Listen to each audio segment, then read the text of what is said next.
Prime Minister Dr. Keith Rowley says he could not turn a blind eye to the developments which arose after the swearing-in ceremony for Port of Spain South MP Marlene McDonald as Minister of Public Utilities. During a press conference held today, he said although he knew there would be criticism in bringing Marlene McDonald back as a minister, he still made a decision to reappoint her as the Minister of Public Utilities. However, the Prime Minister said the government's fight against crime must never be compromised in any way. Dissatisfaction with the developments on Friday resulted in certain discussions I had with Ms. McDonald and my decision not to have her as a member of the cabinet. This is why Marlene McDonald was removed from Dr. Keith Rowley's cabinet.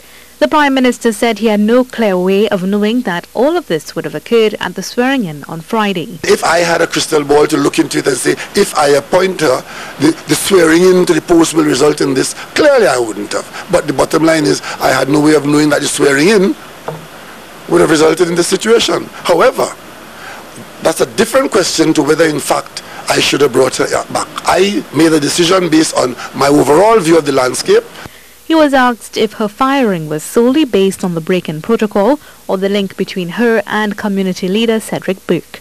There's a view in many quarters that the government's inability, and not only just government, but other governments, inability to properly respond to the threat of criminality in Trinidad and Tobago is because of a closeness and an association between government personnel and persons who engage in criminal conduct.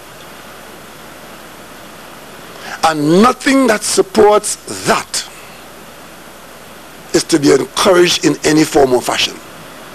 Dr. Rowley maintained that he neither misled or lied to the population, as is being reported by some. He said his decision to reappoint Ms. McDonald was based on his analysis with the information he had at hand. As he defended his decisions, he was harshly critical of the Integrity Commission. That in Trinidad and Tobago, unfortunate as it is, there's an Integrity Commission that has no integrity.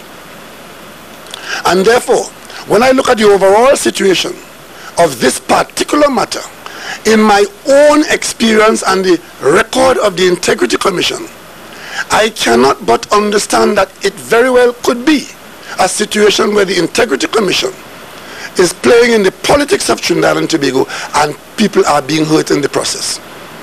As it pertains to the calls by the opposition leader for the Prime Minister to resign or call a snap election, he responded by saying that the last person to be talking about judgment is opposition leader Kamla Persad Bissessa.